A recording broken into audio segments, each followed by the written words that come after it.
Do you think that women who voted for Hillary, women who have strongly supported the feminist movement and supported the left, are feeling disenfranchised given the current climate of sexual brutality and oppression brought to light in Hollywood recently? No, I think they're just going to blame the same people they always blame because we're all in our own little bubbles. Should they feel disenfranchised? 100%. Because in a society that treats sex as transactional, in a society that basically reduces sex to any sort, just a physical transaction that is based solely on consent, it makes it very difficult to explain why it is that the casting couch in Hollywood is bad per se. Right? There's actually, like, feminist theory says that it's bad because of power imbalances, but the sort of libertarian culture of the left suggests that power imbalance doesn't have anything to do with it. If I feel like trading my body for a part in a movie, well, that's my business. And if you say differently, then you're slut-shaming me. Right? So that's, well, you can't really have it both ways. Either it's bad or it's not bad. Right. And if we are going to fight sexual harassment and sexual assault, it seems to me that we have to do a couple of things. One, we have to reinvest sex with value beyond just a physical transaction. It's not just two people who are getting each other's rocks off. It actually means something beyond that. There's a relationship that's attached to it. And beyond that, I think that we need to re-inculcate in men themselves, not just the teach men not to rape routine. One of the things that's happened is that traditional masculinity, the idea that it is a man's job to protect women. This is one of our jobs as human beings, as men, to protect women. The feminist movement doesn't like that. No. Well, then you can't blame us for not protecting women if you don't want us to protect women. Exactly. Like, I want to protect women. I think men should protect women. I think one of the reasons God put man on earth is to protect women. To be a protector. Okay, well, then it is incumbent on me to protect women. But if you're telling me that I can't even open a door for a woman because this is somehow an offense to her honor, and that if I say that it's man's job to protect women, that this is somehow reinforcing gender stereotypes, then don't come whining to me when bad stuff happens. First thing that I hate today is this insane piece by some crazy person named Jodi Allard. She's apparently a feminist blogger. First of all feminist bloggers are, I don't mean to generalize, but they're all crazy. So she actually has a piece today called, the title of it is, "I'm done pretending men are safe, even my sons." Really. And the entire thing is about how her sons are potential rapists. She says, "I have two sons. They're strong and compassionate, the kind of boys other parents are glad to meet when their daughters bring them home for dinner. They are good boys in the ways good boys are, but they are not safe boys. I'm starting to believe there's no such thing." She is talking about her own children being potential rapists because of rape culture. I have a general recommendation. If you believe that all men or all women are crazy, that everybody's terrible, maybe it's just you. Maybe it's just you. If every relationship you've ever had has gone bad, maybe it's not because all the people you know are terrible. Maybe you suck as a human. Exactly. Okay, and I'm going to go with that on this one. She says, "My sons won't rape unconscious women behind a dumpster, and neither will most of the progressive men I know. But what all of these men share in common, even my sons, is a relentless questioning and disbelief of the female experience. I didn't realize the common female experience was to be raped while unconscious behind a dumpster. I know a few females, and I don't know any of them who've been raped while unconscious behind a dumpster, or at least none who have told me about it. And if they did tell me about that, I would say, can we find the person and hunt them down? Like, that would be my first reaction. Can we tell the police? And if not, is there a way that we can kill this person and get away with it? Like, that seems like the best possible, like, is that not feminist enough? Do I have to do more than that? So I do not want to prove my pain or provide enough evidence to convince anyone that my trauma is merited. Okay, if you accuse someone of rape, you might have to provide evidence of actual rape. Exactly. You shouldn't just be able to accuse anyone of any crime. And it's true. Totally insane. Madness. Totally insane. Child Protective Services needs to show up, like, right now at this lady's door. Thank God it sounds like her sons are getting old enough that they get to leave home. Leave now.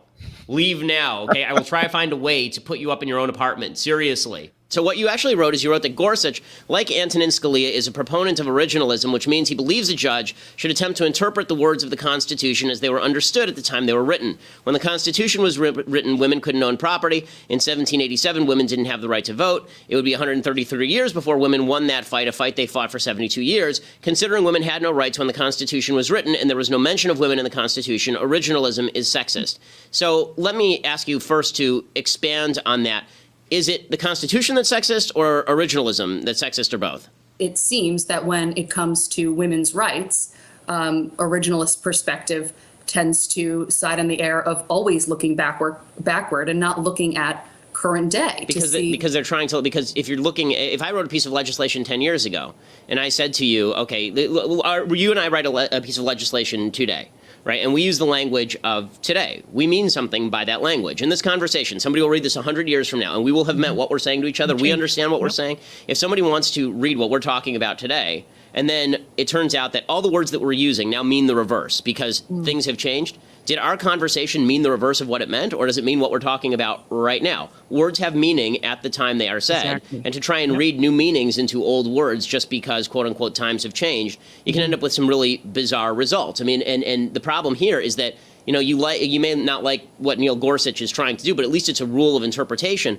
In the constitutional structure, what we've had is the Supreme Court very often reversing itself on the exact same language by using the sort of rules that you want. So, for example, in Plessy versus Ferguson, you had the Supreme Court say that the 14th Amendment did not apply to black people insofar as segregation was okay. And then 50 years after that, they say, no, it turns out the 14th Amendment actually meant that segregation is not okay anymore. Well, that's silly. I mean, it either meant one or it meant the other. It didn't mean two different things at the same time. One of those decisions is wrong and one of those decisions is right. That's true for every judicial decision. The idea that we can just look to our hearts to determine what a text meant 200 years ago is silly when we can find out what they meant 200 years ago by reading what they're talking about now. Exactly. How about the idea that if you're a woman, that you're at some sort of inherent disadvantage here in the United States? No, you're not. You're living in the freest, best place on earth in history for women at any time. Yeah, I agree. I firmly believe that we're living in a matriarchy right now. Okay? Women oppress? Really? I don't think so. Age gap, this idea that women are somehow victims in the United States of this horrible discrimination, this glass ceiling that hovers over them at all times, that only Hillary Clinton's face can break, right? This is a women's world. The fact is that in 147 out of 150 of the biggest cities in the United States, women make 8% more than men if they are single and unmarried and have the same degrees. They earn more than men. More educated Last as well. question about your Planned Parenthood thing. So why do you think it's not about controlling women's bodies and just about the separate life? Like, after the baby is born, how come more people don't care about them? They don't care where they end up in foster care, they don't care about the mother being poor. Like, Okay, I do care about the mother being poor. I do care about foster care. okay, but why don't you advocate for that, though? Because For Planned what? Parenthood is supposed to prevent abortions. Because, Planned Parenthood doesn't prevent abortions. They perform hundreds of thousands of abortions a year. They perform 300,000 abortions a year. They're the leading abortion mill in the United States. Evidence for that, though. That they perform 300,000 abortions a year from Planned Parenthood. That's my evidence. They don't dispute that. No one disputes that. Like birth control and cancer. I'm not anti-birth control. I know. Birth control is extraordinarily cheap. That provides affordable birth control, which would in turn. Okay, they're not the only people in America who provide affordable birth control. You can go get a pack of condoms down at the local CVS for $12. Condoms break, people need medication too. Yes, and it's true that most forms of birth control are also extraordinarily cheap on an annualized basis. Unless you have a severe problem, most birth control is very cheap and readily available. And I'm not against people going and getting that from Planned Parenthood. As you may have noticed, I'm mostly against abortion. If you want to go to Planned Parenthood and get a contraceptive, go for it. I don't care. I do care when you start killing babies. This is a problem for me. Women really gave up on marriage a lot too soon. Okay, marriage was the best thing ever for women. It is an amazing, it's an amazing thing for men too, because it civilizes them, it cultures them, it teaches them to be protectors of their family and to take care of people and to think beyond themselves and to think beyond their generation. Women gave up in marriage a way to teach men to do those things. And also, women gave up the idea that a commitment was going to come along with this intimacy.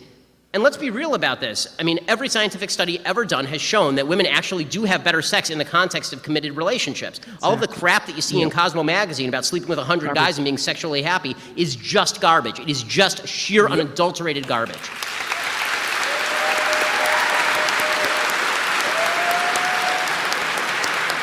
So, no, long answer to a short question, but reinculcation of traditional roles of male and female with the same feminist respect that we ought to have for women at all steps of the process is the answer. Thank you. I hope people are listening.